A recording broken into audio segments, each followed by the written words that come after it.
And can you please turn off your phone or put it on mute or silent, please? It's very distracting sometimes for the candidates to answer these questions. Turn off your phone and please put it on mute. Thank you.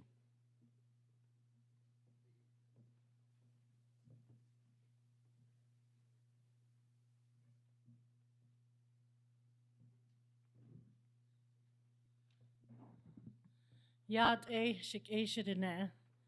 Queroshen citizen lenge behasti tole. Hojon dole. Thank you. Ms. Margie Silva, she's also going to be our timekeeper. Uh, we're going to have our IT guy bring the laptop.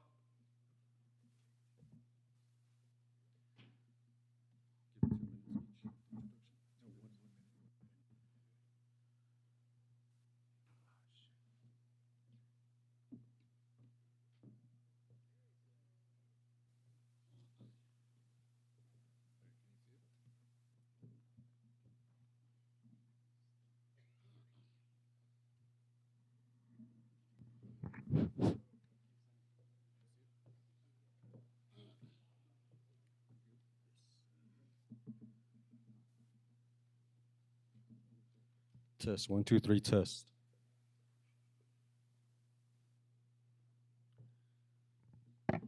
Okay, ladies and gentlemen, thank you. Welcome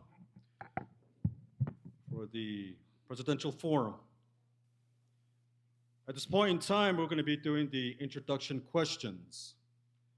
These questions will be consisting of, in your introduction, ladies and gentlemen. The first question is going to be, in your introduction, could you also include 3 questions, which, again, what is your political affiliation, such as a Republican or Democrat, and how do they vote? The second question is going to be, if you were to vote for someone else besides yourself, of your colleagues here running for president, who would you vote for? There's your second question.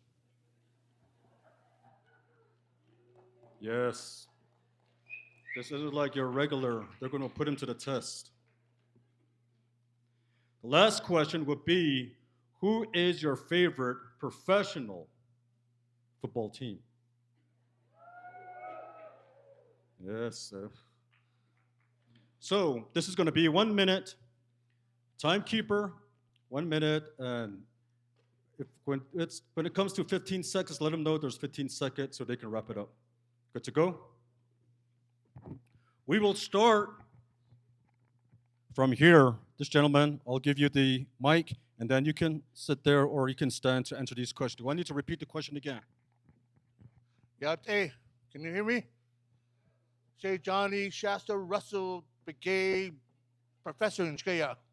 Out of here. I'm here to be happy to be here in Gallup, New Mexico. Republican, Democrat, I don't trust either one of them.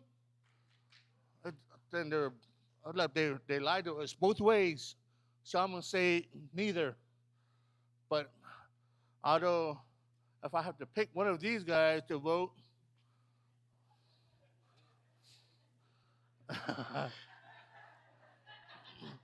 I'll probably pick Mr. Jones. Out of my team is, all your team is the Cowboys.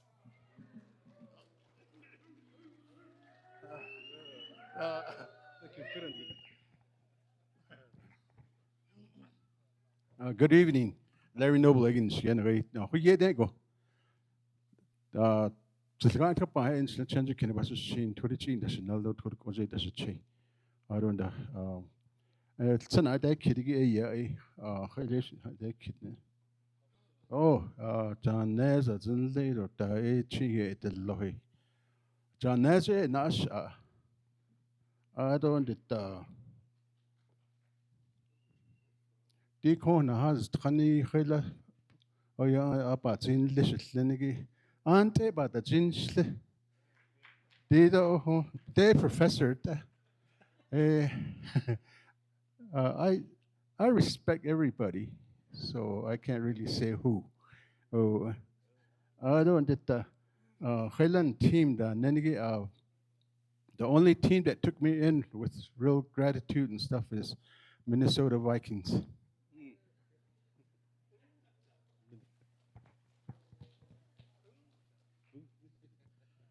Yat shik edo shidne.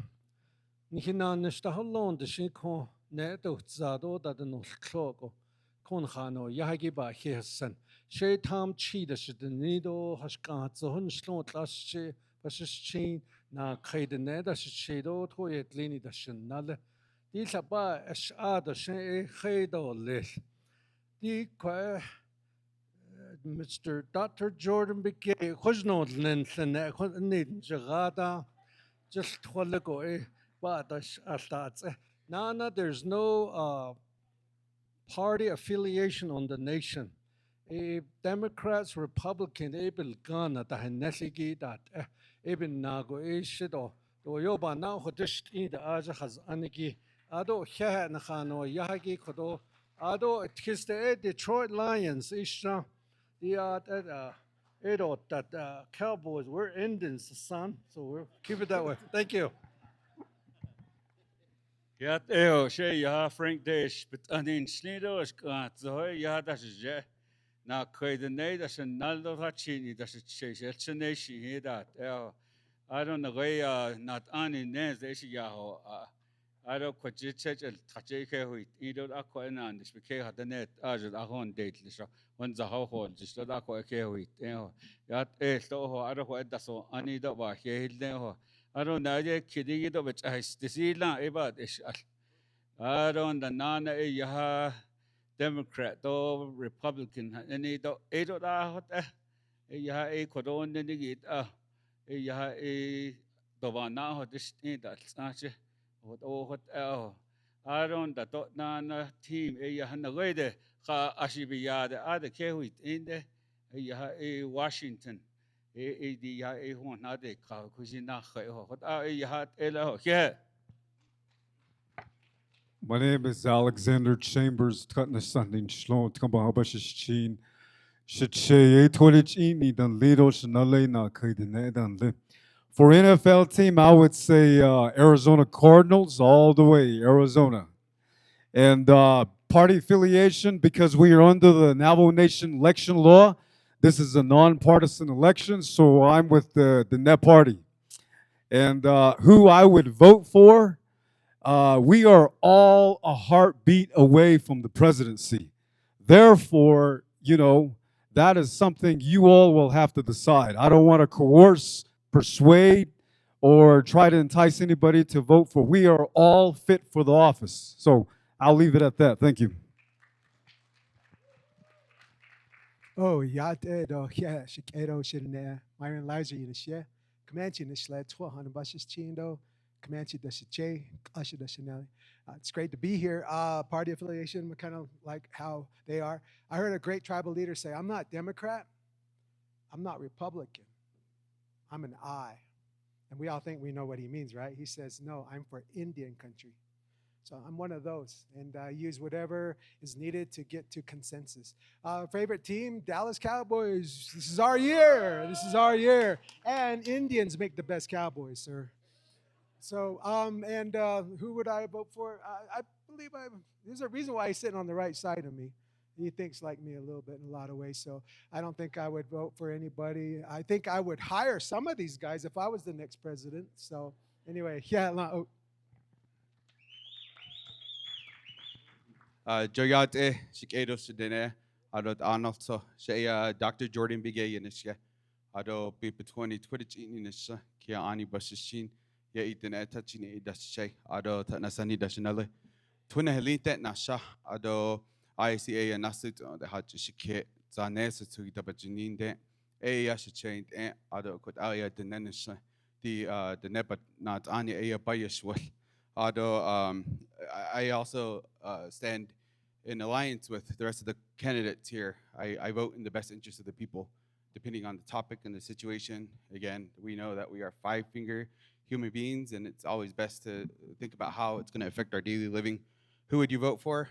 Again, I think 15 of us candidates understand the need to change our presidential administration, so we've stepped forth. So I commend each and every candidate up here for doing that. And who's your favorite professional football team? I'd say the Arizona Cardinals. Thank you.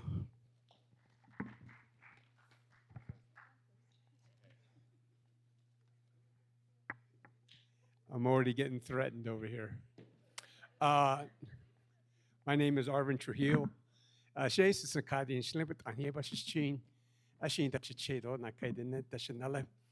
Fruitland, New Mexico. Been married for 43 years to my wonderful wife, Cynthia Trujillo. Got 3 grown children. And looking at party affiliations, I got good friends on both sides of the aisle. Been able to get a lot of things done working with both sides of the aisle. Looking at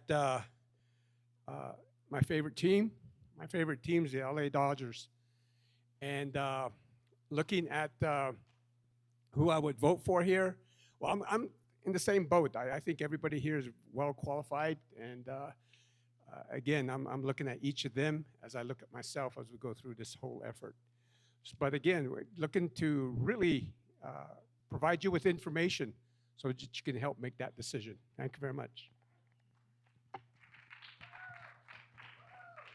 I was saying, Arvin, you better not say the Broncos. Yat shikedo ashane kodo shay crystal and curly nishya. Ado senju kinenishle tko head lini bashichin kia ani dashiche do ziltka kia ani dashanale but amato sanjle. So I'm here with all my family from Chinle area, the grants that are here, ado shawet do shahastinelo. My volunteers that are here, thank you. I'm originally from Fish Point. No one knows where Fish Point is, but it's right in between Salina, Cottonwood, and Blue Gap, Tkachi, and position number 16. And for the questions, party affiliation, for the Navajo Nation, it's not between Democrat or Republican, it's Navajo first. Who I would vote for? I would have to choose my brother, Andrew Curley. My NFL team, no shame, I'm a Cowboys fan.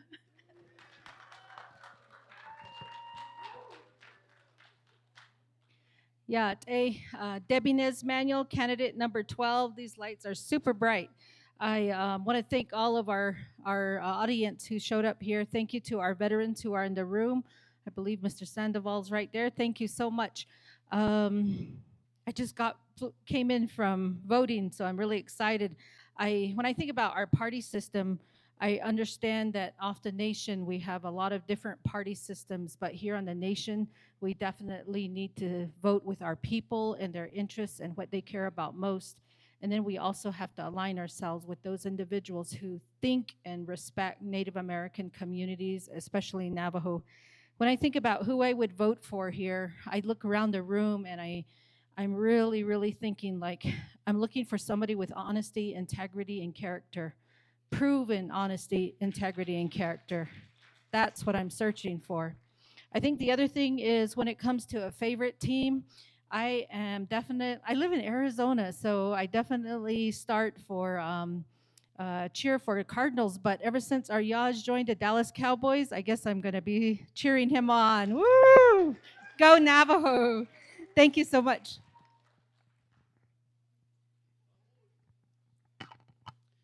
Yat she Emily Ellison yincha na kedenen shlindo halsoy bashichin kia ane dashiche dobitani dashnale.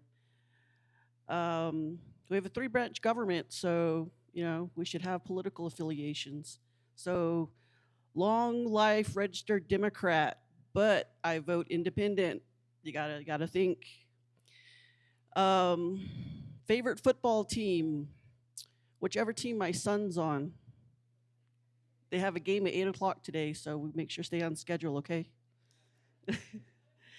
But football team, Erling Haaland, Norway. Hopefully we take the World Cup this year. Yep. And yeah, I look forward to this discussion on Azay Binaga. It's going to be interesting, and look forward to the dialogue. Thank you.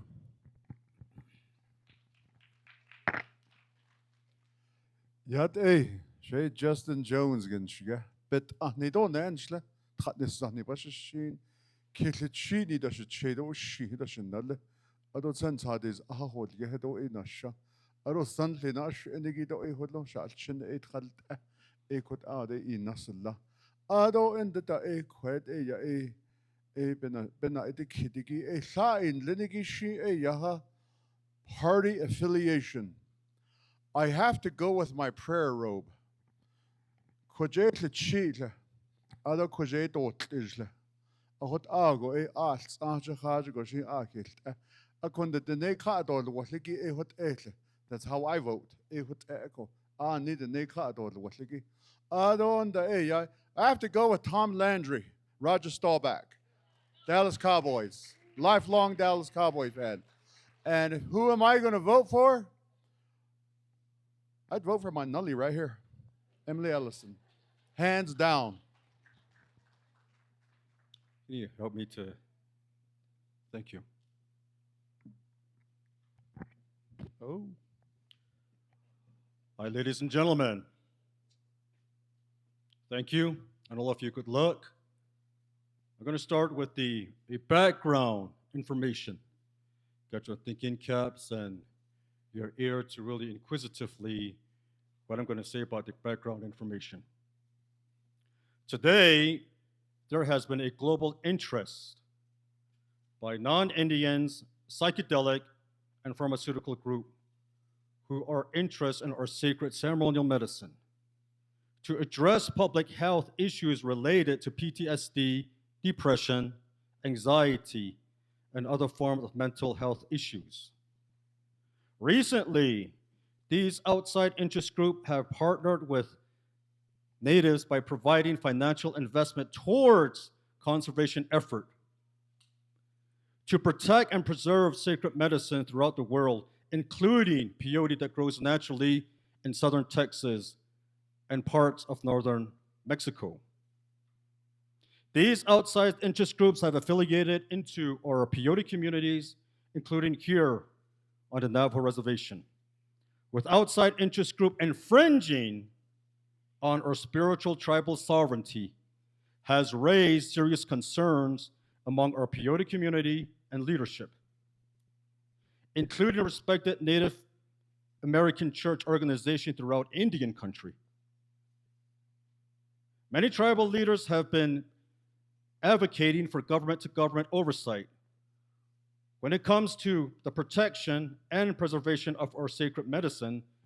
Just like history has shown, this unsettling infringement of outsiders on tribes have caused unwelcoming tension, division, mistrust, misfortune, confusion among our tribal communities, including Navajo leadership. The first question for all candidates: if elected president, how would your administration address the infringement of outside interest groups, such as psychedelic, pharmaceutical, and non-Indians who are wanting access to our sacred medicine, traditional knowledge, and how we use these medicine? Please explain your answer. You got 2 minutes. Good luck. Yes, sir. Oh, yeah, thank you for the question. Say, introduce myself. Hey, 20 chain is it Tani Sunday, this is a chain, that's a chain. Just national. The Bayan Kid is a Protection Act of 1978, Indigenous Religious Act out of 1994. We should protect all our spiritual rights from non-native people. I don't know why we are selling our spiritual to non-Navajo, non-native people. Yeah, this will benefit the income. So we should ban that. Like in Utah, the state of Utah, you have the right to use NAC and use the peyote and without no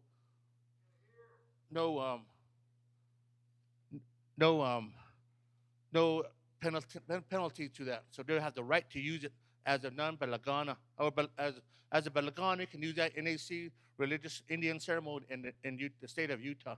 So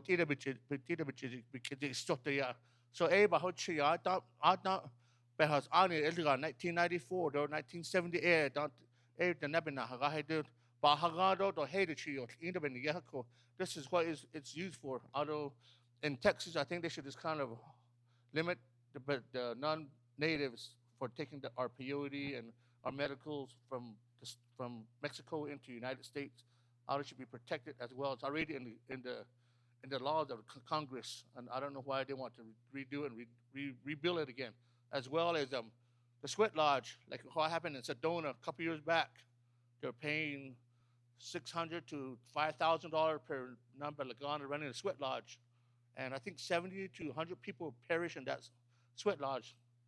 Even not that. So if you don't know how to do it, they'll come and take you in a native way. Also, in my area, there's a church that used the power drum. Oh yeah, they use it just to pound on it. I told them that drum is sacred. It will hurt you if you don't know how to use it. And sure enough, that Belagana had I think something happened to his heart, but they scanned in, MRI, they couldn't find nothing. And I told them that's what happened. When you mess with something that's not made for you, it will come back and get you. Thank you. Give it to the next.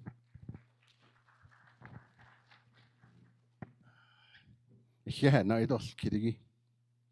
Dire home bahuint inigi.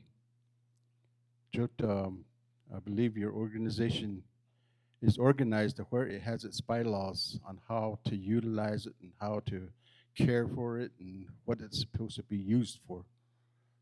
You need to make it strict to where no outside entity or whatever interest they have that are not a part of the organizations, I think they need to understand that what you use here is sacred to where it does not apply to them, but still yet they try to make it applying to them.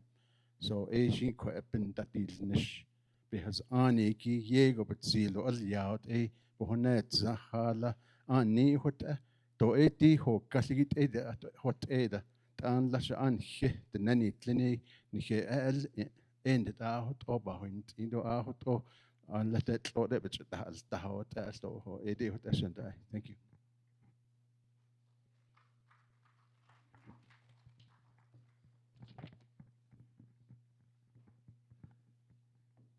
Nihisot zen adon hinahat khade shipe han hitliago the nenitle ado behozen gon hikeya hollo behozenon tahagata hollo ade ote bilganan hinal ego akho nihel o yandita ado khost ido leshido be binahagato be culture ha nini pa ateni yenina khode khati na yesho yandi khe ebeni not aita Washington de be has ani na hote ati 1978 ata Native American Indian Religious Act jo Freedom Act I has le ado 1994 adas benanet a azebe ho kasiki satobo wol tago 80% kliji ye ho sasto epe pansalado le no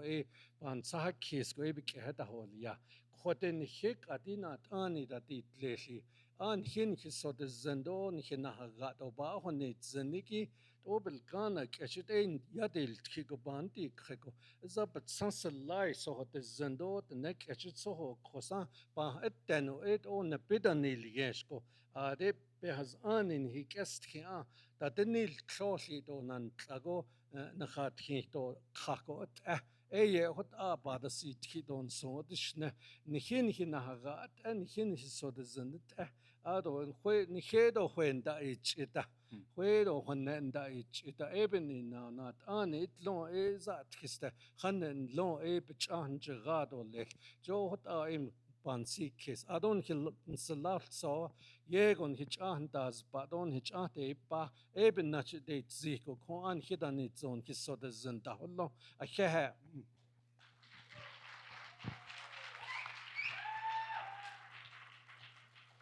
Yat eho ti aslatin ke ya ho zogi astribet sitlet zogi in ti a kagish klejen lendige bits adoshne ne aron ne bits adoshne ne akode ya e ti atse ya ultra yen reinstin halet a ya kagish kleje e ultra git asati paiso Bureau of Indian Education that's racist honno ya hatzi e bigyon na di nahoy ahit so yichi yil at e yaha e dit at ende e yaha it on nahot de tol khol adot ehera dol lil at el khel dol lil jonno ya hatzi aro bedat es niskabeda inish dishide ako okot a e yaha e be hokal bigyon is zohogito di yaha kagis kejen lendige benahaga betsodezen bazat it lo ID betsabek en that so sto is racist ne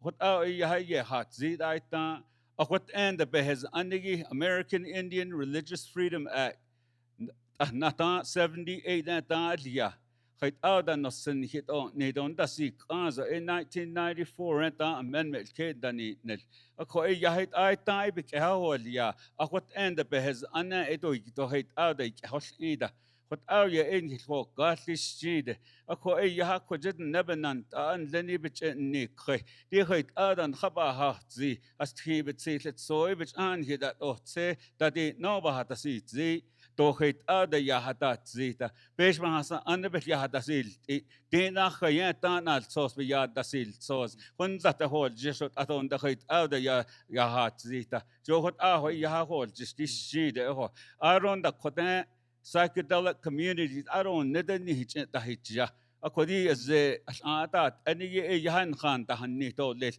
dan hisno ye khati na khatish jide akoye to tadati no hun za ho holjish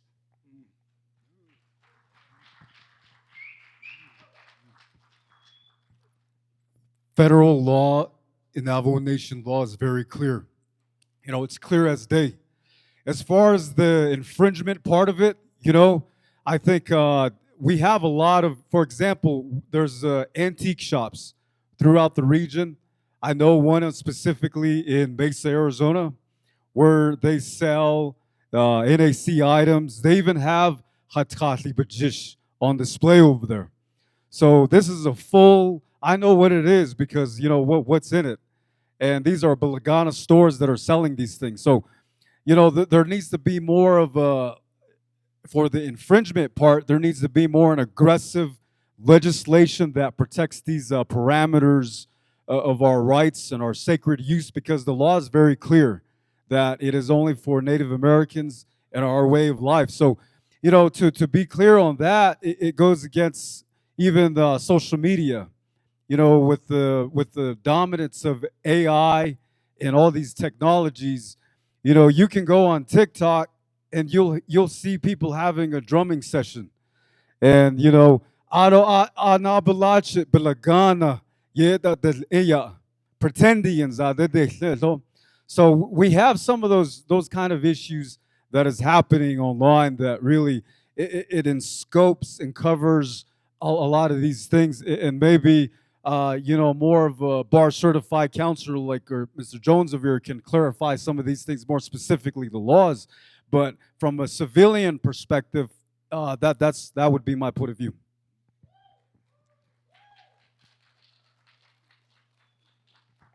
That was a great question. I think we always have to ensure that existing laws and protections are always enforced.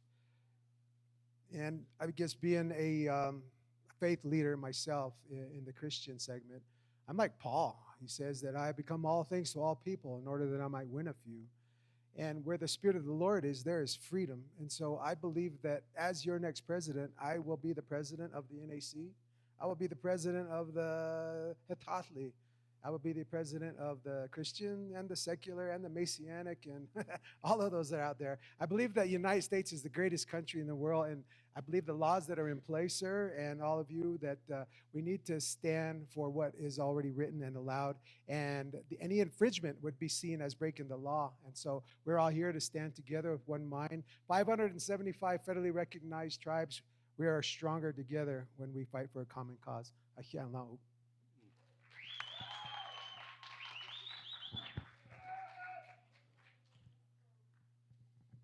Jo ayat nana shik edo shide di na te kitigi di izet ni hima hashit au the nebatant ani sin link go hashit au bayan tito hatne the if I were elected as the Navajo Nation president, I would ensure that I create a strong stance, that I advocate for the people.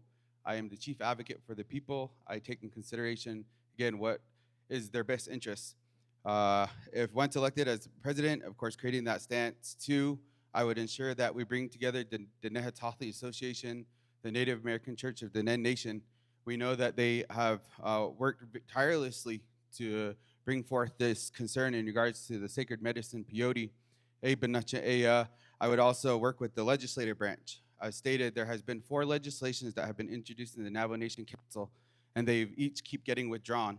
Currently, 3 of the 4 are waiting for committee action, and they've been in that status for over a year now for the latest legislation. So I would work with the legislative branch to ensure that we move forward and we pass one of those legislations to protect, again, the interests of peyote medicine here on the reservation. 4, I would work with the National Native American Church of North America and see what their current status is. I know Mr. Jones is the attorney for that organization. And going back to Congress, maybe it's time we need to have an amendment from that 1993 amendment. And through that, increasing enforcement and really looking at the penalties of illegal use of the sacred peyote medicine. So how are we going to preserve, again, the use and protect it in the best interest?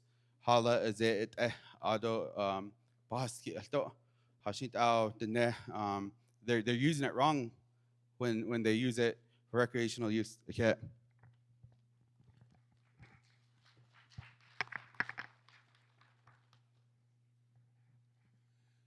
You know, utilizing the aspects of our ceremonial and our municipal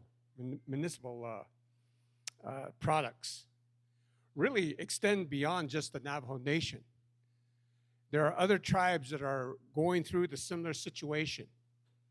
And it's even compounded now with AI. Because as people begin to use things like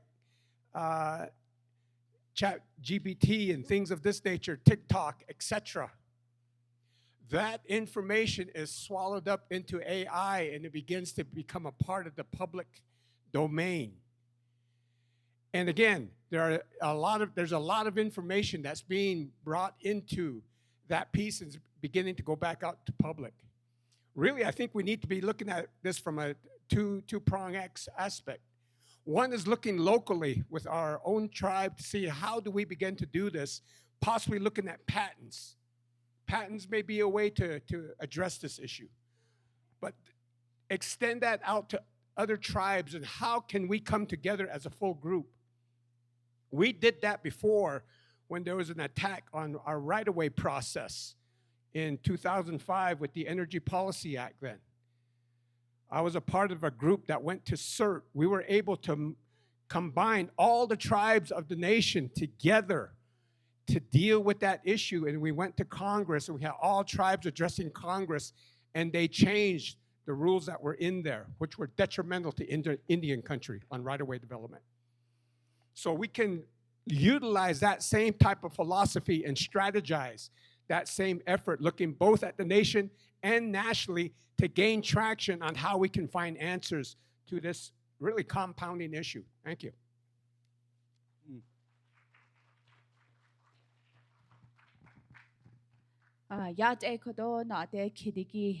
Thank you for the question.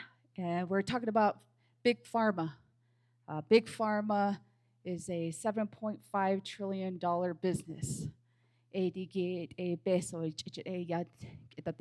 they want to trademark, own copyright patents of any herbal or any medicine, rare medicine that is out there in the world. So we're up against that fight, the big pharma. So, but as my experience, we did have several legislations that came before the council. There was a vision up front for all of the organizations that may have been codified or uncodified, that may be recognized some way or another through the nation. I know the bills, they've been killed one way or the other because there was no consensus or no agreement. And for the president, or proclamation, and I think there should have been an executive order that would have been put in place to at least start that conversation. And right now, that directive through the council, it says one voice, one protection. No, we would all get together without putting aside our differences and to say this is the protection that we need to do. I know there may be disagreements on certain language, but it needs to be done. So being that neutral party,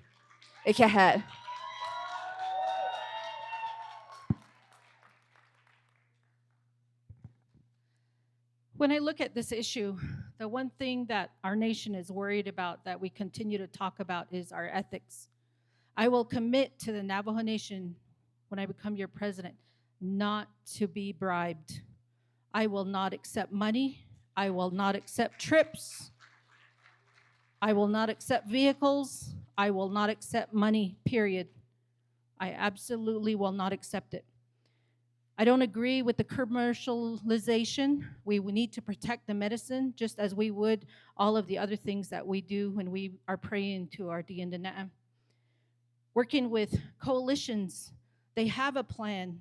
No matter who they are, we need to hear their plans. You need to tell us what has to happen. What do you have? What are your priorities? And let's go with that. And I agree, we need to come together. There's a lot of issues on Navajo Nation where we're divided on if it's land, if it's water, if it's, medicine. We're divided, and we have to find a way to be grown-ups and make sure we're addressing it. The other thing is when we look at some of the work that's already been done, we have to reassess who are the stakeholders who really genuinely have interest in what we care about. We talked about it earlier. We asked about party affiliation. We have to find those leaders in Congress who will stand with us shoulder to shoulder and stand up for us. We have to know who they are. Second, we also have a drought. The medicine that is growing out there takes a decade to grow. We have to find ways to conserve it. There's a place in Scottsdale that knows conservation. How can we work with them to partner with Navajo Nation to make sure the plants are growing? We do have to work hard toward that. We have to readdress this U.S. versus Boyle, where we have to talk about what happened to the recreational pieces that are sitting there. We need to break it down and review all of that. Thank you.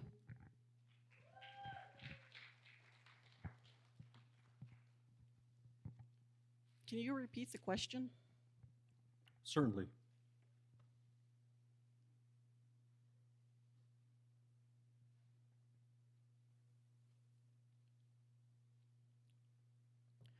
If elected as president, how would your administration address the infringement of outside interest groups such as psychedelic, pharmaceutical, and non-Indians who are wanting access to our sacred medicine, our traditional knowledge, and how we use these medicine? Please explain your answer. I think we need to recognize that peyote has been used over 5,000 years by various empires like the Aztec nation. And we've got to revisit the role of the United States government and the Christian community in forcing American Indians to hide our traditional practices. And those practices were forced into hiding. And so Peyote was what helped us preserve those cultures and traditions. So the unity that we need isn't just within the Navajo Nation. It includes the people of Mexico. It includes the natives that have protected it from there. We are one of the groups that have embraced it and have carried it further. And so the American Indian Protection Act of 1978 provided that. And they recognized that there was no enforcement mechanism, so they brought an amendment to enforce it in 1994. But before then, there was no technological breakthrough in understanding of the psychedelic alkaloids that we're talking about, which is mescaline. That's what we're talking about here. We're talking about turning mescaline into pharmaceutical products. My understanding of mescaline falls under the American Indian Religious Freedom Act. So you need to unite behind that concept and make sure Congress understands that it falls within our cultural right for protection. In terms of what has taken place on the Navajo Nation, it's my understanding there's a fraction of groups that have taken it upon themselves to speak on behalf of this medicine man or this medicine. So we're in an era of reform, and so that's a dialogue that we need to have. Thank you.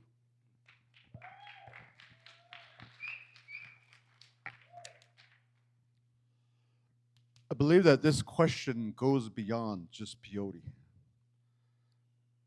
The question is, what would you do to ensure that pharmaceuticals do not get their hands on peyote? But I believe that it goes beyond that. So one of the first things that we need to do, I, as the president of the Navajo Nation, along with the Navajo Nation Council, and the Nehat Khali Association, the Ne Medicine Man Association, of the Ne Nation, Native American Church of North America, the New Mexico organization, is come together and come up with law, finally.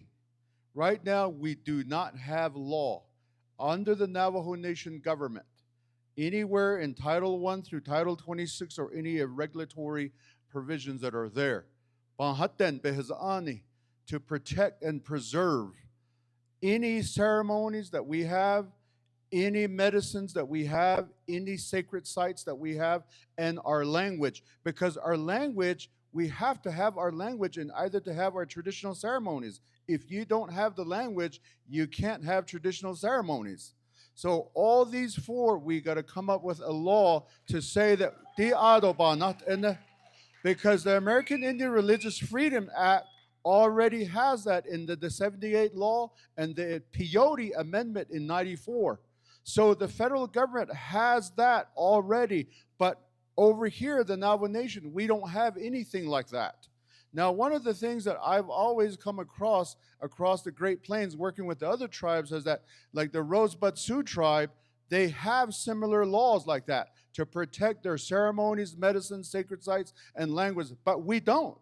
So we don't have the tools in either to protect it and to preserve it from our end to the outside.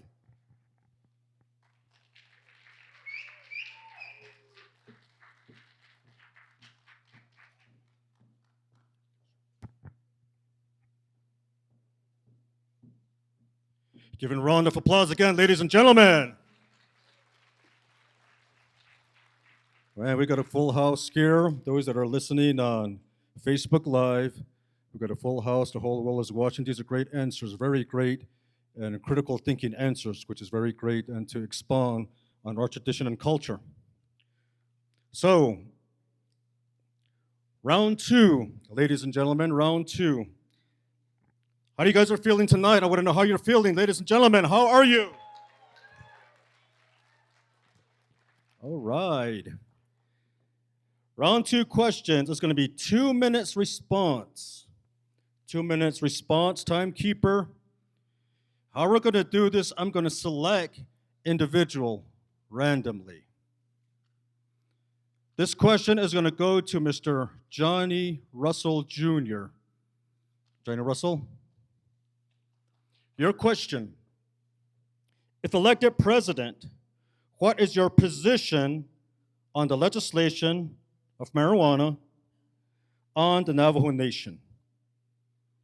If legalized, what is your thoughts and how will that impact your Navajo traditional ceremonial that heals our Navajo people from mental, physical, and spiritual health?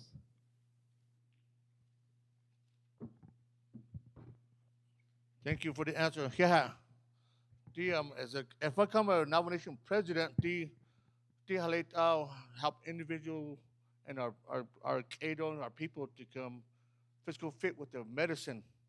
I'll protect them and do whatever we can to serve and preserve our tradition. So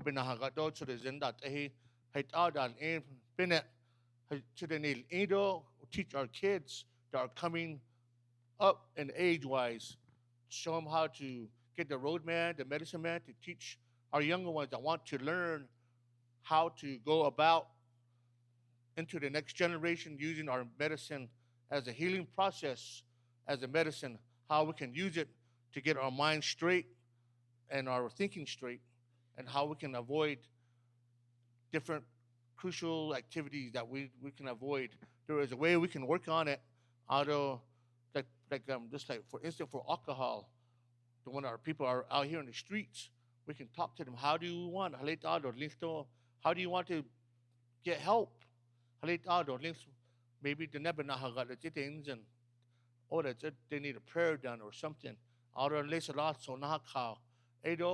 Get a prayer done for them when they first come back from military service, back to the nation. When now called so the Zimbabwe and I wish to nearly ocean John Otto. I hate a Belagana do cloud everything between it's on Chideo and on Kibada Nilgado. I would be being the seat zingo. I don't get here. I thought or little as job and dateness. I don't know WD. Of course, can I hold on in that? You the whole Jagada or Danina will help them out with everything we can, our younger as we go into the new world. Thank you. Give him a wonderful applause, ladies and gentlemen. That's a good answer. Yeah. Beautiful. This next question is going to go to Debbie Nez Manuel. The question is going to be, are traditional songs, prayers, and ceremonies are an essential to who we are as the Na people? If elected president, how will your administration support, protection, and preserve our traditional way of life to ensure that generations to come will have the opportunities to learn from our traditional practitioners? Specifically, would you put a budget under your administration to allocate funds towards Navajo Medicine Men apprenticeship program for younger generation to learn our traditional songs, prayers, and ceremonies?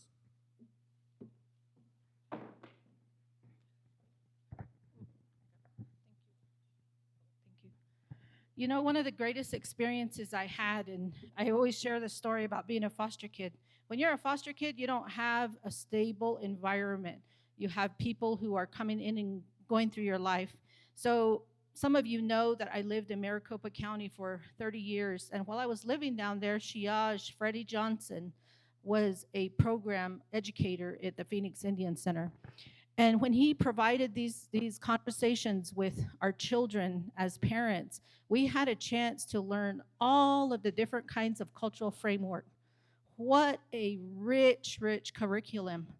Everything was there for the mother and child. And if you had more children, you could be there. If you were an auntie, you could take your nieces or your grandchildren there. Shiaj Freddie is one of the most treasured people in my life. He has taught the whole community in the valley about this. What he did was he set up sessions. He talked about the moon. He talked about our language, our prayers, what the importance of growing corn, what we look at when what the land that we stand on, the sky, place in between, everything. So I truly believe that this education is critical. So funding a budget for our Hatkali Association, for our community, so that parents, children, grandchildren, all generations can go in there together and learn together. I think it is the most valuable experiences that my family has had, and I know that other families who attended really did well. So as your president, yes, absolutely, I would support these programs, and I would even go further to say that we would organize schedule based on the moon, based on all of the universal elements, so that we really truly understand. Now, when my kids see the moon, they go, Mom, water's coming. They can see it. And we know that those are things that guide us every day. Thank you. Beautiful response. Give her a round of applause again, ladies and gentlemen. This next question is going to be to Donovan Begay. He's not here.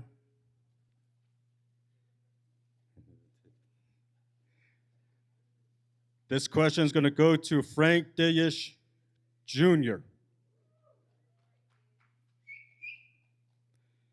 In 2022, the state of Colorado passed a Natural Medicine Health Act where the state is currently implementing indigenous knowledge within psychedelic treatment services.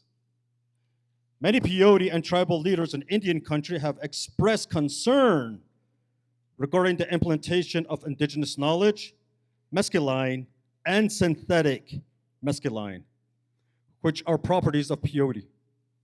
Today, the Navajo Nation has yet to intervene in Colorado and other states who are moving forward as well. With that said, if elected president, how would you address these concerns on what is happening in the national state level as they move forward to incorporate traditional knowledge and mescaline and synthetic mescaline within the state psychedelic treatment services? And what do you think self-appointed indigenous people should speak on behalf of federally recognized tribe at the state and federal level? We told the state of Colorado that we didn't want it. They were already moving with legislation and saying that this is what we're going to do, everything that was mentioned. And we sat on a panel. I was president of Native American Church in North America for 2 terms. I'm the chairman for the Council of Peyote Way of Life Coalition. And so with that information, that knowledge, we had a seat at the table. When they started implementing that law, we told them to stop. We told them to stop with the coalition that was behind us. It wasn't just me. Other tribal leaders sat on that panel. So we told them that they needed to stop talking about what they don't know about, synthesizing it, moving the mescaline forward.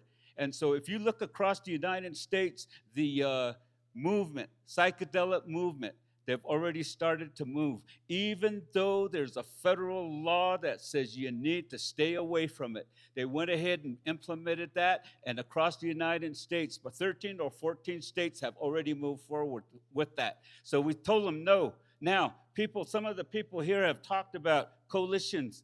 I'm going to tell you that I'm not going to say it once, I'm going to say it a couple of times, that what has happened is we have a coalition in place already. That coalition consists of Native American Church in North America, independent organizations, the Native American Church in New Mexico. I'm going to keep going on. The Nahatati Association. We have Human Rights Commission. We have 20 seats that are filled in the council. And so that coalition has already moved forward. I want everybody that's sitting up here and there to understand that we've already got that in place. Now we've asked the tribal council just to take a position. We're not asking them to change the law. We're not asking them. It's already in Title 17, Navajo Nation. We're not asking them to change the law. All we're asking them is to stand up and defend Native American culture and religion. That's all we're asking them, and they can't do it. It's been there for 4 years, and there was no movement on it. So that's all we're asking for. Within the organizations now, it's split. Some of them have already hooked up with the psychedelic community. That's why there's a split in our organization. And the other ones have moved forward and they said no. So to the speaker, what you were talking about, you're absolutely correct that it's not going to happen because some of them have sold out already. It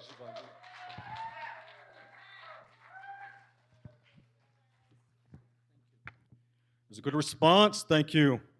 Ladies and gentlemen, next question is going to go to Mr. Tom Chi, ladies and gentlemen.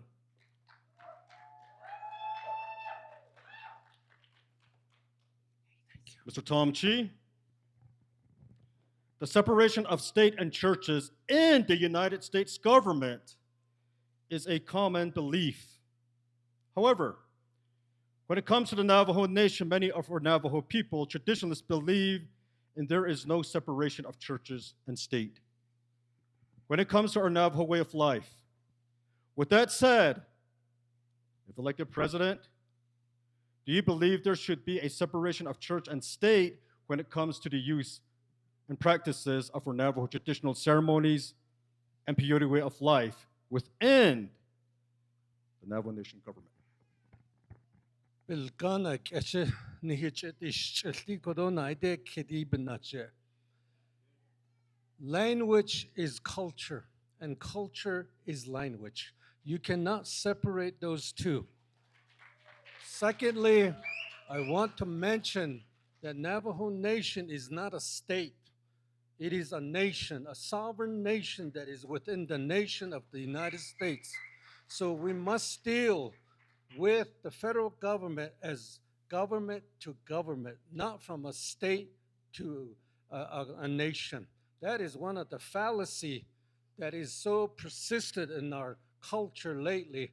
And over time, it has become intergenerational to think that we're less than a nation, that we're just a state. We need to regain this perspective as a nation, as a president of Navajo Nation.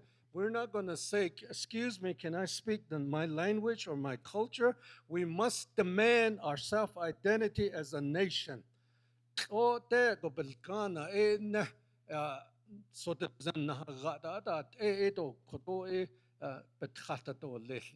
Nihye the nani clean is so the zend ake godobi gata. Nihinahagat ake dodobi gata.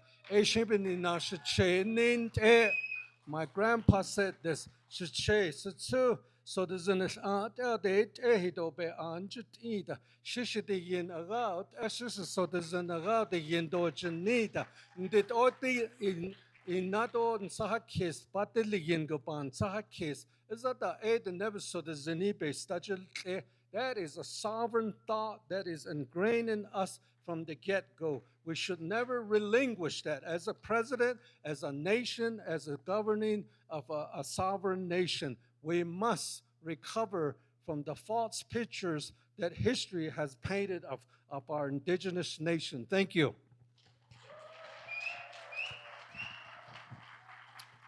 Ladies and gentlemen, these are great questions and answers. These are going all the way into the meat and potatoes of it. Again, let's give them the applause, ladies and gentlemen. These are good questions and answers. Beautiful. This next question is going to go to Mr. Larry Noble, sir.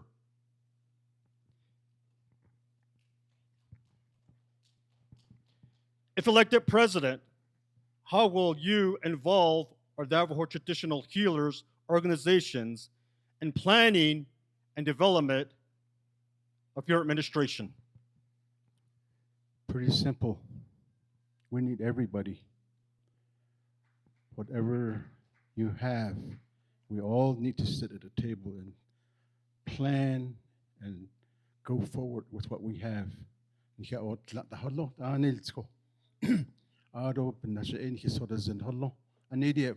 Chia that's almost the same thing.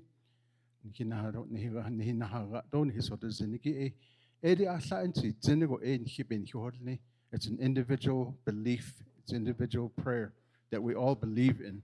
Ko ebini na e anil tona khasilla aro tinat ani asa sago. Jo e anil tsko e benel nistolil anil tsko e besaini klingdolil. We all need to unite into this process. Thank you. The next question is going to go to Mr. Justin Jones. Sir.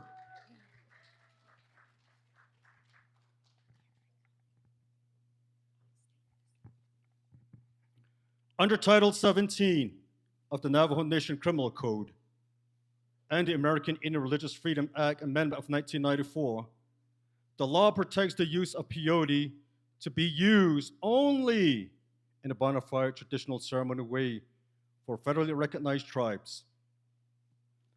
If elected president, how would your administration enforce the law at the tribal, state, federal level to further protect the use of peyote for federally recognized tribes, including our Navajo people? Go ahead, sir. First of all, the Navajo Nation does not have jurisdiction to enforce any federal law at the federal level, nor do they have jurisdiction to enforce any state laws at the state level. However, Title 17 is very explicit, and it is modeled after the 1994 amendments to the American Indian Religious Freedom Act. The American Indian Religious Freedom Act is very specific. You have to be a federally recognized member of a tribal nation to possess, transport, and ingest peyote, pure and simple. And peyote can only be used in a bona fide ceremonial setting. That's the key word, ceremonial setting. That's what the law says. So as far as the Navajo Nation is concerned, the Navajo Nation can enforce those provisions of federal law. But here's the problem. The Navajo Nation does not have any enforcement mechanisms for its own laws as well. So what are you trying to enforce? Are you trying to enforce the federal law over here? Are you trying to enforce the tribal law over here? Because when a person is charged with such a charge here on the tribal level, then he or she can specifically or simply take it to a federal level, or it could take it to a tribal. Now you've created a tribal federal contradiction that's there. We have to create a law that is specific not only just to peyote, but to ceremonies, and beef up that part of the tribal law so that we have the mechanism to enforce it as well.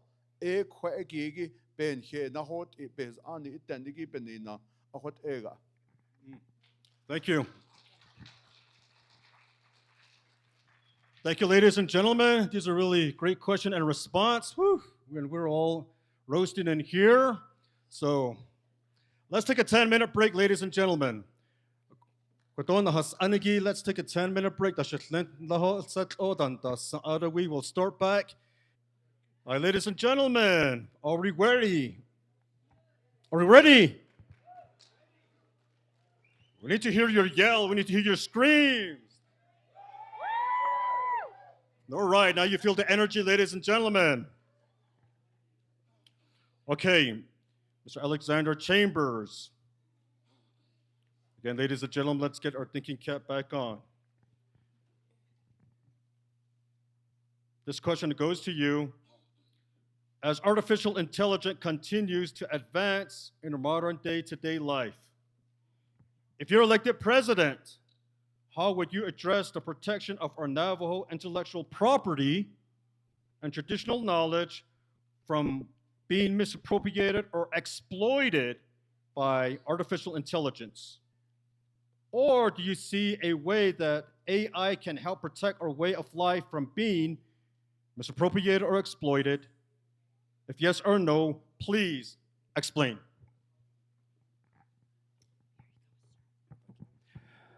First of all, number one, where's our city of Gallup mayor? Where's the city councilors? I don't see any of them here. It's very important that we have them present. Everywhere we go, we do these forums. You know, it's always the Navajo presidential candidates. We're even missing our Navajo Nation president here. So these are very important questions about the community, about our way of life, because at the end of the day, we are all one community. We are not Anglo, we are not Navajo, we are Americans. And so under that, we have our own rights.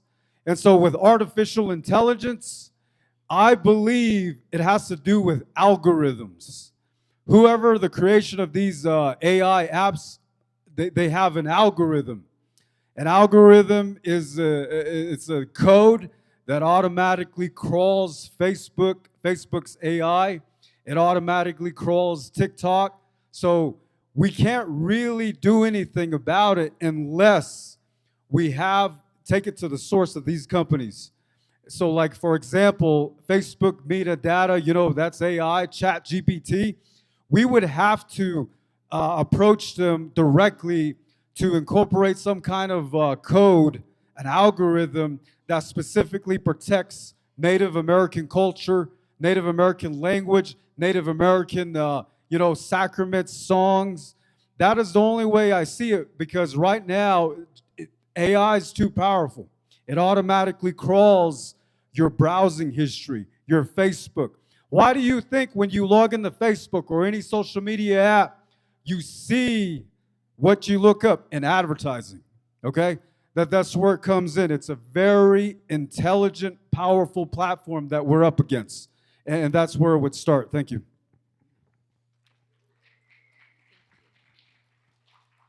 Thank you. What a great response. The next question is going to go to Speaker Crystalline Curley. The Navajo Nation Council has tabled the opposing the decriminalization of peyote legislation and work session for the past 5 years. As Speaker of the Navajo Nation Council, what have you done to address the peyote decriminalization? And if elected president, would you hire and put a budget for a special advisor or a task force of spiritual leaders under your administration to address the protection and preserve of our sacred medicine and our traditional way of life?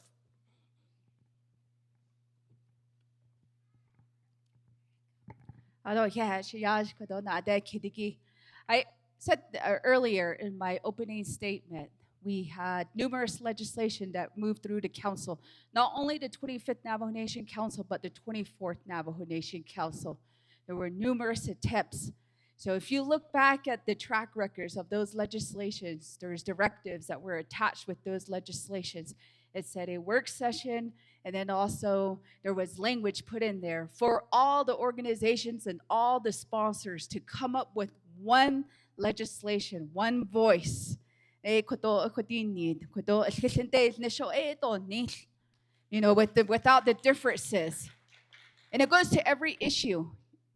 Even if you are outside of these organizations, if you are just practicing that way of life, you should have input. You know, some of the groups that I meet are the individuals, and you know, there's many perspectives that are out there. But I think if, as a president, you know, I wouldn't just allocate a budget. I'll be using my own office of the president or vice president to put an advisor in there that will speak unbiasedly, with that neutral. We do need somebody that is up in that office to help lead, that is not affiliated or deeply concentrated into one organization, because that's where the bias begins as well. But you have to be able to provide that recommendation. Maybe it's not one person, maybe it's 3 people that will be willing to do that job together. If we have to put that biasness out of that solution that we have to do to protect this. And we have to keep continuing to say that all of our traditional medicine is not for sale. It's not for sale. Thank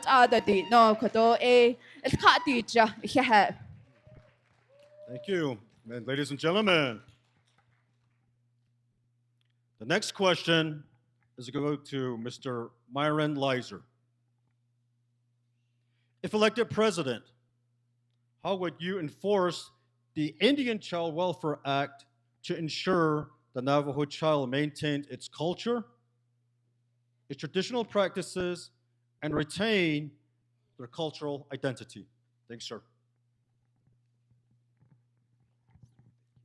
It's a great question. Thank you. I believe ICWA needs to be stood on its own and supported by not only us as the leader, as the largest tribe, largest membership, but also lobbying Congress to help us fortify this and codify it. So I believe that we hold the cards in this to make it as strong as possible so that our children can practice their religion the way they see fit, to be taken from inception up to adolescence, to teenage, to being a young adult. And so we should have those same, as our country is a country founded on religious freedom. And so backed by the United States law, I believe our Navajo Nation laws should be made to stand in the same light as those. And so as your next president, I would ensure that we give every homage and every bit of resource to this. Right now, ICWA stands as about as strong as we allow it. But I think we need to challenge the federal government to stand up ICWA to be everything that we need it to be, to lead our children into the next generation. And so I would stand firm with you, with all of the organizations, and make sure that we have a strong future for our children and our children's children.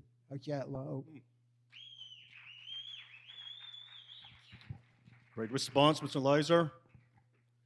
The next question is going to go to Emily Ellison. Peyote grows naturally in southern Texas. Today, there is a serious concern to protect our natural habitat where peyote grows.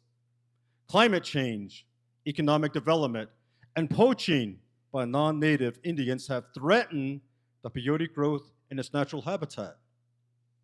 Recently, national peyote leaders and tribal leaders have advocated in Washington, D.C. for peyote conservation efforts in southern Texas. If elected president, would your administration advocate at the federal level for peyote conservation efforts for federally recognized tribes, including Navajo Nation? And would your administration accept financial donation from psychedelic, pharmaceutical, for non-Indians for peyote conservation efforts in southern Texas?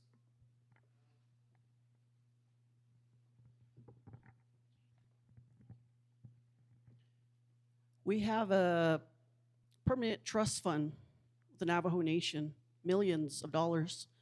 So we'll just go ahead and take about 10 million of those dollars and invest it in land there. And then those that are practicing in this faith, give them the equipment and the investment to cultivate that peyote here at home. We can do that. We have that technology to do that. The medicine is supplemented with our traditional Navajo culture and language. And so we need to tie funding also to our official Navajo language. And that's the only way that we're going to go forward to preserve our identity and promote our cultural rights. The federal government is interested in helping us achieve self-determination. So we have to do our part in meeting their expectations. We've been given funding year after year, and year after year, it's reverted or it's squandered.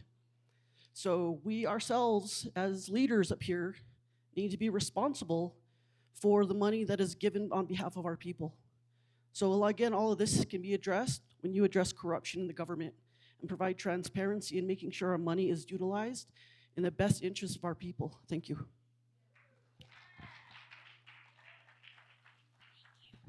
Thank you for that great response. The next question is going to go to Dr. Jordan Begay. During COVID pandemic, we lost many of our Navajo traditional practitioners to COVID. In addition, there was a lack of funds allocated towards traditional practitioners and healing ceremonies? If elected president, how would you support our Navajo traditional practitioners and healing ceremonies? Thank you for the question. The nebanat ani selit go hashit out nahasaha bakadeshwal. So if elected as the Navajo Nation president, I would work on creating an office of our Navajo traditional way of life. In this office, we'll be able to, again, advocate for the preservation of the Nebazad Adon as a whole nation, understanding again that we have they've grown up with the Navajo way of life. They've grown up with the medicine, and also we know we have who are still learning the language. Taking all that into consideration, so I would advocate again. We know that DOTI, the Department of Diné Education, currently has a section that's called the Navajo Traditional Apprenticeship. What's the status of that? You go to the DOTI website and it leads you to no link. So that's one area. And then I attended Diné College, and I remember in 2010, Avery Denny and Wilson Aranla talked about their Diné School of Diné Studies at Diné College.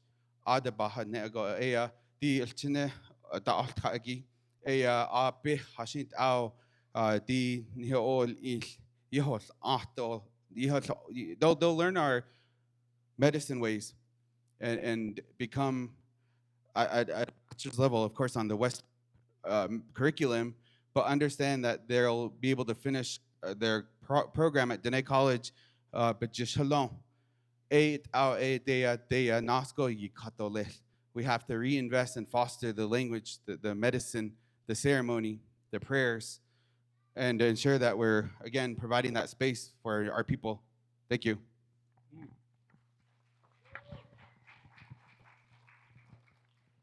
Thank you. Great response. This last question is going to go to Mr. Arvin Trujillo. Today, there is a discussion on amending the Diné Marriage Act to allow same-sex marriages. There are concerns by Navajo practitioners on how to protect the Navajo fundamental law between male and female marriages. If elected president, how would you address these concerns by our Navajo practitioner when it comes to amending the Diné Marriage Act?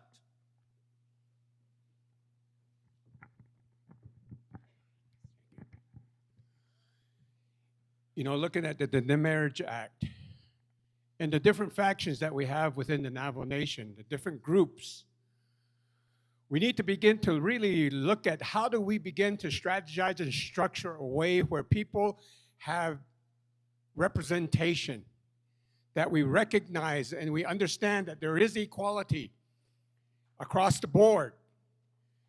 And as we look at this, as we look at the Marriage Act, you know, at this point, I'm not really looking at what I'll do yet. I don't have enough information. I don't know yet. I've got to bring people in and talk to them and have them explain their positions and why it's important. Looking at same-sex marriage, looking at common law marriage, looking at what we do as Navajo people, we have a reason and we have different aspects that we have to take into consideration.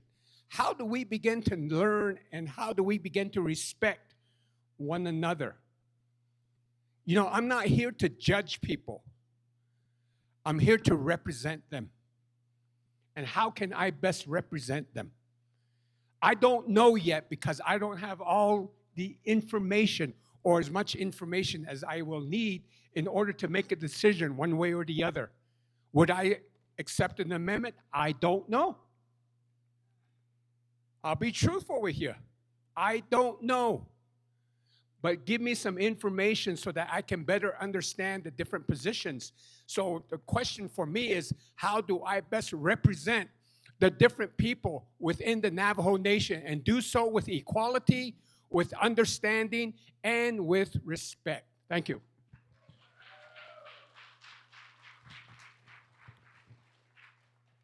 Again, that's a great response. Again, that was the last question. Ladies and gentlemen, we do co-host with Gallup Art Society. And Gallup Art Society assisted and to help us to get this great venue here and for candidates to be here to express their feedback on all these questions that were submitted by the public. And these questions were submitted by the public within the coalition area with different areas within the organization. With that said, also Gallup Art Society has submitted their question to the candidates with their great mind and intelligence. And there's a question that has been submitted, ladies and gentlemen, and we will start with Mr. Justin Jones. We'll go from that area all the way down this way with the questions.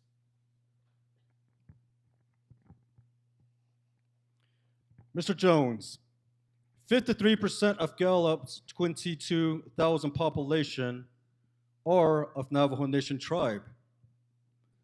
The Navajo tribe has recently rescinded service for areas artists such as the removal of long-standing Navajo Nation fair arts and craft competition and the closing of the Gallup Navajo Arts and Crafts stores. Navajo-made arts and craft is a major industry for Gallup, New Mexico. How will your administration support Navajo artists to succeed in the same industry?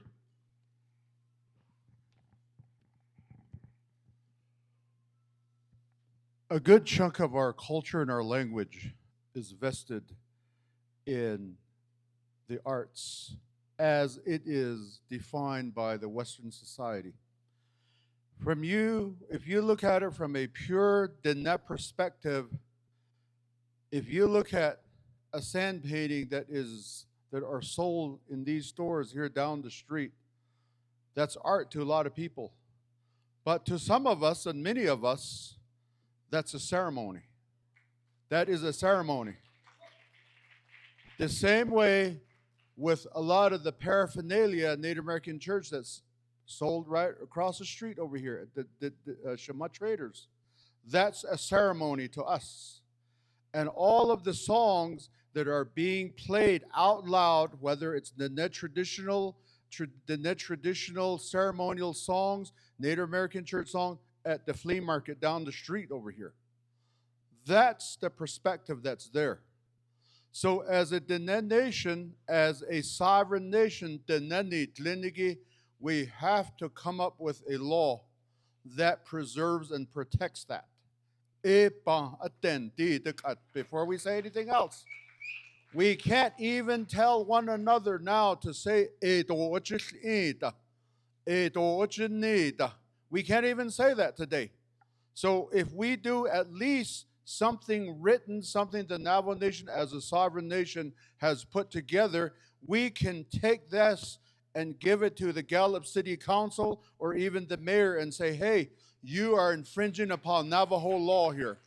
All of you stores here that are selling all of this, you're infringing on Navajo law here. If you don't listen, then we will also file in federal court under the American Indian Religious Freedom Act.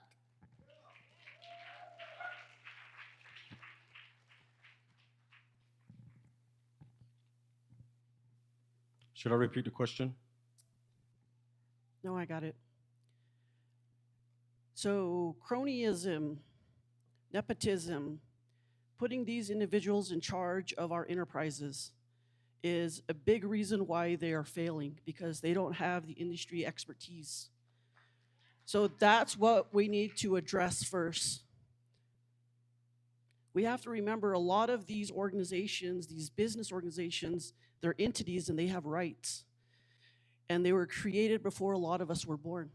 So they need to be protected. And what took place with the Native American Indian Arts Enterprise, it's a big tragedy, and we should be very upset.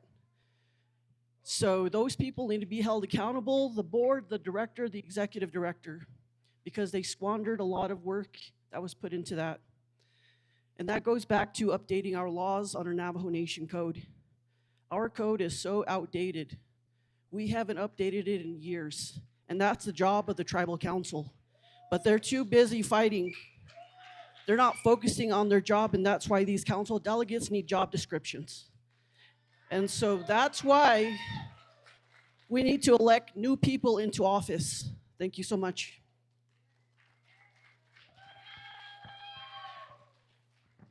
Shiaj, can you repeat the question? Certainly. 53% of Gallup, 20,000 population are of Navajo tribe. The Navajo tribe has recently rescinded services for area artists such as the removal of a long-standing Navajo Nation Fair Arts and Craft competition and closing of the Gallup Navajo Arts and Craft store. Navajo-made arts and craft is a major industry for Gallup, New Mexico. How will your administration support Navajo artists' success in the same industry? I think the best thing to do is to ask the artists themselves. You know, I can't say that I'm an artist, but I know how to make earrings. I know how to craft things, and you know, it's good. But when we talk about these kind of guidelines that we want to create with Gallup or any other border town, we should be going to the artists and ask them what they think. Because when we look at what they have to deal with, we're looking at the cost of silver, we're looking at their what they actually, how much cost that they're able to sell their products for, their items, their crafts, everything. So even if their clothing is made, you know, I go to Gallup flea market, and one of the things that I see is Nakai making our dresses. You know, when Nakais take over making our dresses, that takes away from the women and the artists that we work with. You know, where do we draw those lines? But I bet if we ask the artists themselves, they already have clear ideas of what they want. I see it happening in Santa Fe, you know, at the Swaya market. I see it happening at the Herd India market. I see it happening in all of these different states. And when you go there, there's usually a guild, and the guild is comprised of, you know, people with experience, knowledge, and even the education background. They might even focus on business and economy and marketing and branding, and we have to pay attention to them first. I'm not an expert in that area, but I'm more than willing to listen to a group of people explain to me what's really important to them. Thank you. Good response.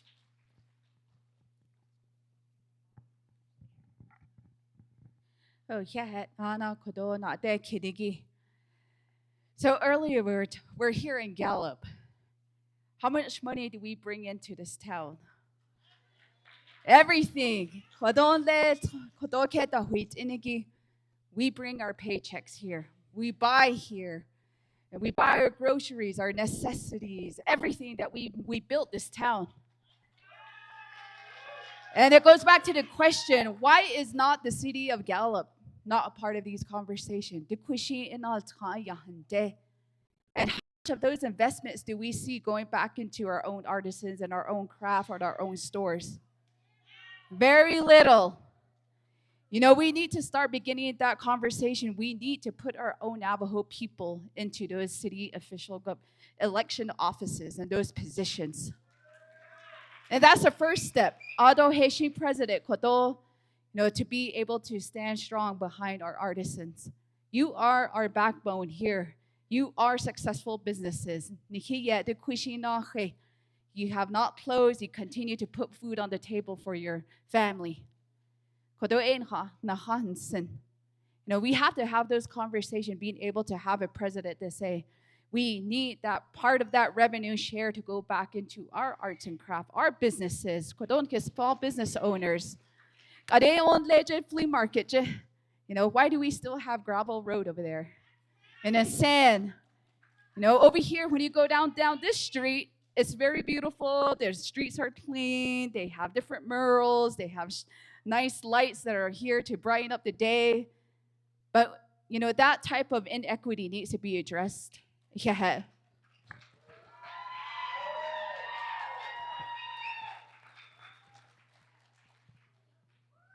Mr. Sandoval, can you repeat the question one more time? Make sure I understand. Certainly. 53% of Gallup 22,000 population are of the Navajo Nation tribe. The Navajo tribe has recently rescinded services for areas artists such as the removal of a long-standing Navajo Nation fair arts and craft competition and the closing of the Gallup Navajo Arts and Craft store. Navajo made arts and craft is a major industry for Gallup, New Mexico. How will your administration support Navajo artist success in the same industry? You know, looking at Gallup as well as our other border towns, really seeing how do we begin to develop our working relationships across the board. Looking at our Navajo artisans, that industry has changed tremendously with the advent of the internet, with capitalization. I mean, arts and crafts before used to be our artisans developing and producing different products that would then go to arts and crafts, and they would then share the profits off of that. That was the original intent. Looking at weaving, looking at the wool market, etc. All of that has changed. We need to start bringing that business savvy back to our people and finding ways to help support them so they can run their businesses.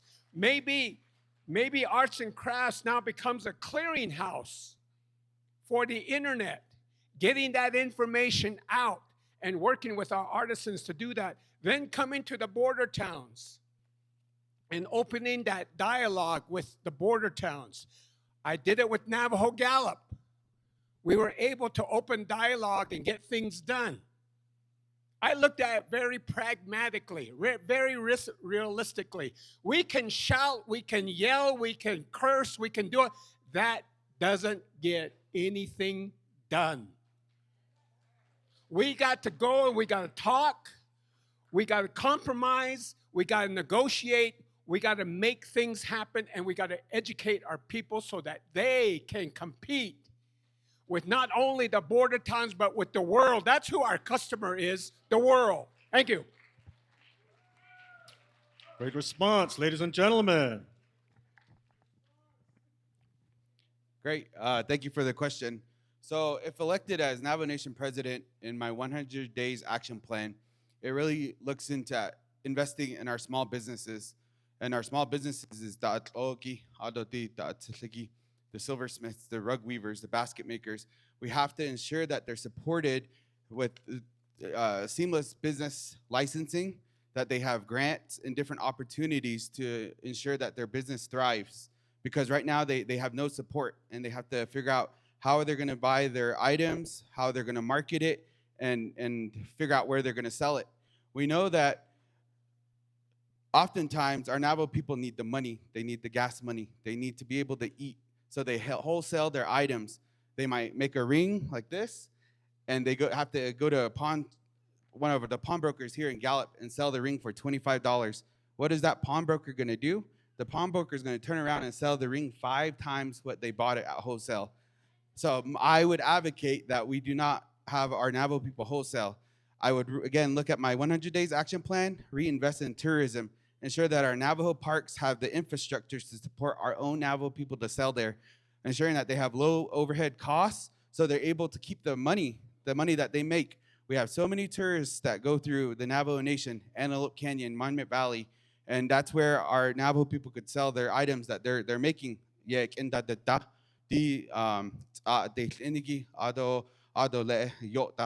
So that's what I'm thinking. And then again, the Gallup Navajo Arts and Craft Enterprise, it's not a surprise. We've seen a decline in the quality of Navajo Arts and Craft. They used to have a store in Cameron, Tuba City. Those are closed. Their inventory has shrunk. And it's, again, going back to the Legislative Council and Navajo Nation Council, looking at the Board of Directors, seeing what kind of measurement standards are in for the Board of Directors. Do they understand what they're doing and how they're supposed to do their jobs, again, to aim at the global market? Thank you. Mr. Leiser, your question is going to be different from here on this way.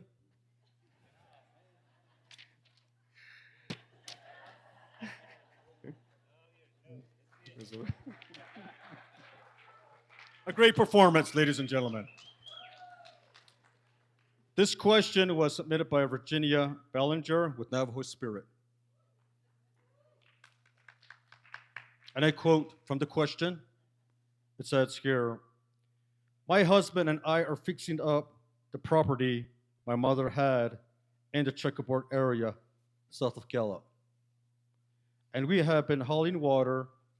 I think it would be a great if the nation had a water truck to deliver water to folks who don't have large tanks and trailers.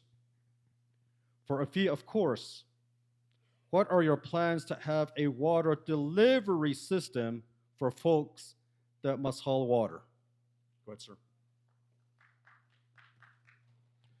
Thank you for that, and thank you, Virginia and her husband. I love Navajo Spirit. I'd wish he'd buy more material from me, but maybe hint, hint. Scratch my back, I'll scratch yours. No, I think that would be a plight of many people, right, that need water. And so south of Gallup, you're right, it's pretty barren, pretty dry and desolate. But I think helping our people with transportable water would be a goal of any administration. Why we haven't had one up till now, I don't know. But because it's a need, perhaps some of the ARPA dollars that we had access to, $2.1 billion or $714 million before that in CARES, which would have been allowable per federal Treasury guidelines. Why we don't have it, I don't know. But going forward, I think it's a great initiative. You can tell I was ready to answer the last question. But water is really a vital aspect of our Dene lives. Water is life. And so the fact that our people that don't have water have been doing this for years, I think the Navajo, Utah, or the Navajo Gallup Water Supply Project that's supposed to be here, that's held up by the, I'm watching the lady here, that's held up by the Northeast Arizona Water Compact. Until that's ratified, we won't be able to use that to its fullest extent. I think we have 3 water tanks here sitting on the hill in Gamerco. Why can't we utilize the Gamerco area to get some type of water truck? Navajo, I mean, how many, Ramos Benny, is he here? Ramos Benny owns a trucking company. The late Ben Shelley had a trucking company as well. I think we have capable, and I wouldn't want the federal government, the Navajo government to do this. I want a Navajo entrepreneur that would go into business. We could help fund it, get him started, and he could buy trucks to do just that, sir. Thank you. Yeah. Appreciate it. The same question applies, sir. I'll kind of add on to what he said. I think in Navajo business, you know, the Navajo Nation or the city of Gallup could issue a contract for that and issue water that way. I have a friend who owns a water company. I won't say his name, but his water is in all the Walmarts across the United States. And he started it from nothing, too. So the idea of business is phenomenal. You can take this national. And it just starts with that one idea. And let's face it, the fact is, businesses across the nation are facing an economic challenge. So those economic challenges, you're going to see closures. You're going to see declines. You're going to see different aspects of, different products and services go down. So, you can't really know or tell when a business is going to scale out or even grow or decline because we are all facing economic challenges. It's happening everywhere across the United States. That is why it matters what leadership you put into office because our words carry weight. Our policies carry weight. It really changes people's lives. So, you got to be really, conscious this election who you put in office because, it could change in a matter of seconds with that policies there. So, and we face all these economic challenges with the fact that is it going to get better? We don't know. We could say a radical president of the United States, but then again, you look at it, it could be the city, it could be the state, it could be the county. So everybody's policies affect everything. Thank you. Thank you. Good response. Same questions applies, Mr. Frank Davis Jr. I'm going to let you know that the Navajo Nation has 381,000 acre feet of negotiated water. It's already there. We also have 300 miles of pipe for water. And how do I know this? We're the ones, our administration, when I was vice president, we negotiated the water line from Shiprock to Gallup. When we did that, we also asked, we told them that if you're going to run water through there, then what's going to happen is every community along the way is going to have a source of getting water. That's what we told them, and they started working on it. What's happening today? What's happening today is they're not billing the water line. They said they ran out of money. The federal government said they don't have enough money to comply with the water settlement that we put in place. That's why people are still hauling water. And I'm going to also tell you that I live up at Techilta. I'm one of the ones that's affected with what has happened. And so that water, and I'm also in the checkerboard area. So Navajo Nation water or border is right here, and they won't cross it. That goes for livestock, that goes for any type of improvement, water infrastructure. And so that's what we're confronted with on a daily basis. And so I understand what she's talking about. And so what has to happen is we need to ensure that we go to the tribal government. We need to explain what situation that we're in, and so that we can cross those boundaries in a fashion that will benefit all of us as Navajo citizens. So that's what I have. Thank you. Thank you. Good response, sir.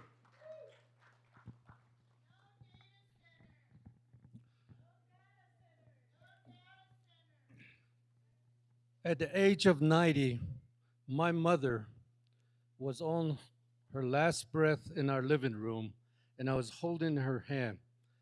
And she asked me this question: "Son, do you think there's water in heaven?" A mother that has lived all her life hauling water, supposedly in the most wealthiest country in this world, federal government cannot afford to run basic water infrastructure to our indigenous people. That is a basic human right. We have become so numb to indifferences and a lack of humanity in the way we conduct policies. It includes Navajo Nation. It includes elected officials and Indian tribes. We have to become better human beings to address these undercurrents of the issue we're talking about. Water line is coming here. Anticipation that water is available here, and very soon, on December 24th, 2028, the water will become alive. But Gallup has built 7 new hotels anticipating that water. How much have we developed from Shiprock to here anticipating the use of that water? Right now, it's zero development. We are at the tail end of everything.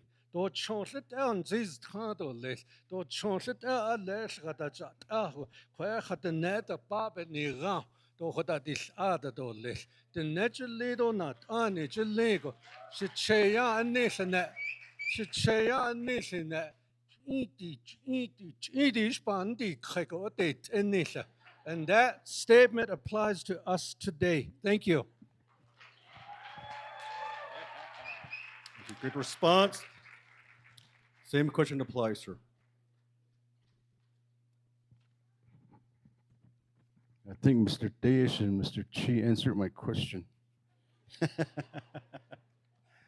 Anyway,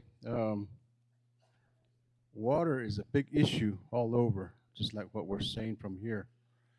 Twa e inat adon de ta e a which e ya e be hat nit ako di ton hitch e ba hot nenegi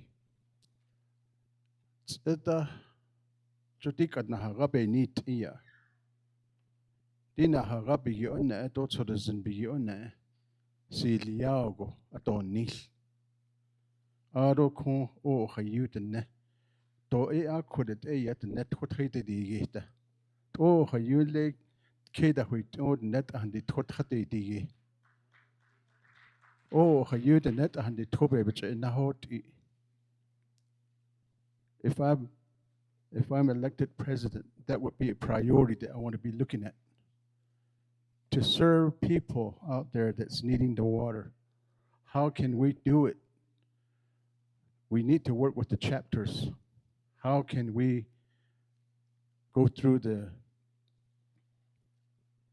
hula hoops of developments?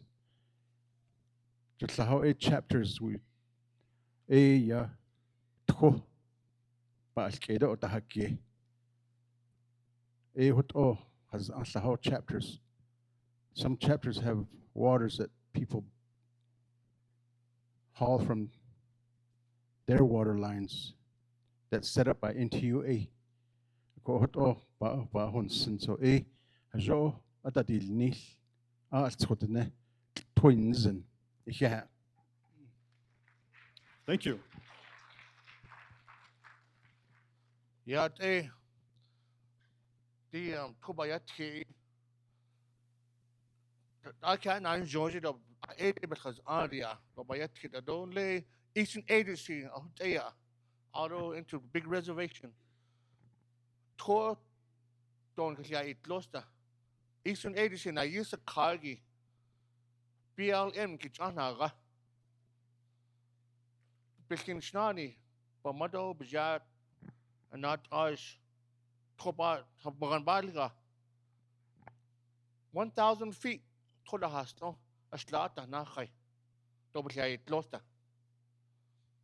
Katina Kana Haida, Bagan Banit, Hachit, chapter officials. At later one days, BLM and Trustland, no. Chian NJ Trustland, BLM, down Jahe Trustland. This cheetah, 500 feet, 186 yards. It's in BLM land. Kodobakya it lost. BLM ish, Kaya, it's iso, the Nebekaya, Nayla. Hajo Bantila case. Out of 8, so 36 years ago, it was half and half. 36 years later today, this cheetah, 186 yards in BLM land. I'm gonna try to fight for do land exchange lost all over from here all the way to Cameron and get Gallup. Okay, I don't quite lost later. No, yeah. At the day, 12 is it all this way. Double it lost it up. Obat his gently had Elga. I don't quite lost. Don't tap with our state. I come deeper like gone. I don't know. Motel they loud and could touch Ajik at Chideos. Don't charge these guys to use our water. Out of the net, could ends any, which is the case that is no. They can have their own private well. Could trouble, but no. Things on things and water well. The fat, that's not about up at the Chideos. Anything yesterday on Jondo. Yeah. Thank you, ladies and gentlemen. This is one of the best forum. Look at this, it's a full house. I want you to make some noise so Facebook Live can hear you.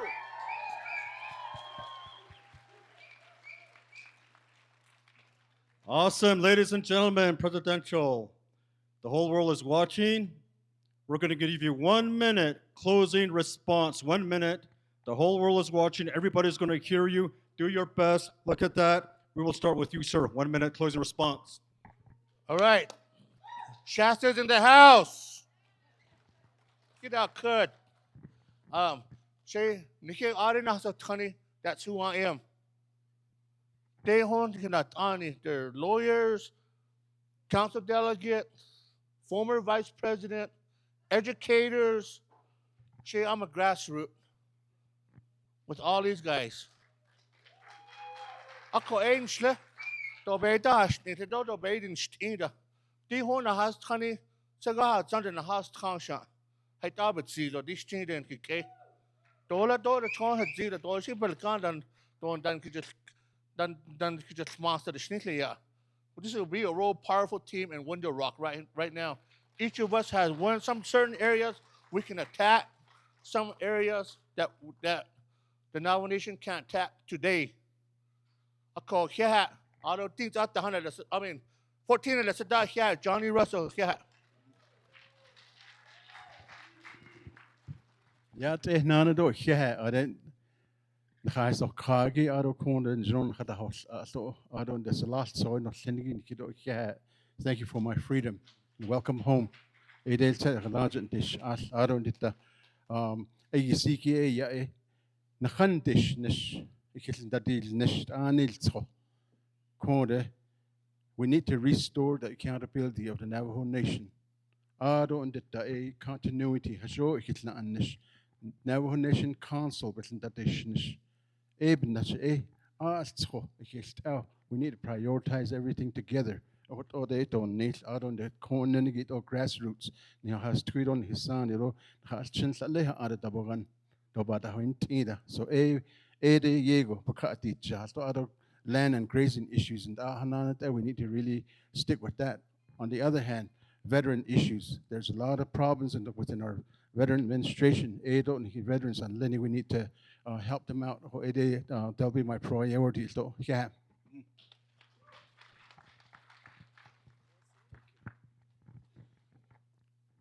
Dietrich Bonhoeffer was a pastor during the Nazi regime in Germany. And he was also a German pastor. And he stood up for the Polish people and the Jewish people. When Hitler learned of his maneuvers, he was put in the concentration camp with the Jewish people. And out of that, he wrote a lot of letters to his mother. And it's called Letters from Prison. And one of the things that he said is they used to strip him totally naked and put him in the courtyard in the blizzard and stand there in freezing weather. He said this at the end: you can be totally naked and be very dignified. Dignity is what you can give up or give away. It's your choice. So as a nation, as a political leader, as elected leader of Navajo Nation, we must so be dignified that our people pick up on that vibration of a leader that is very dignified. And we want to do that. Thank you.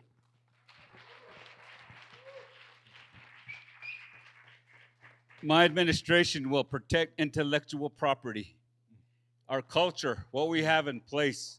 We'll also protect water. I just talked about the water line that's coming. Gallup is already talking about a data center, and we're saying no. The southern part of the reservation is talking about data centers, and we're saying no, because it takes a lot of water and it takes a lot of electricity, and those massive buildings are storing all of our cultural information, our songs, and so that's where it's being stored. Then they think it's theirs. They decide how they want to sell it to other countries, other places. Even our own native people are recording and charging us to remember our culture, and they're storing it in those data centers. And we're saying no to all of that. So as President of the Navajo Nation, that's what I'll stand for. My name is Frank Days Jr. I'm number 6. Thank you very much. How many of you guys want change? How many of you guys want this transition to happen with the new administration? Come on, I know you guys do. Let's hear it. Come on. Stand up, speak up. See, that this is what it requires to take action. That's what it's going to require you to do July 21st is go out and vote. You know, I was told that the White House is watching this election. I was told that Secretary Burnham of the BIA and the Bureau of Indian Affairs and all these guys up there are watching this election because they know this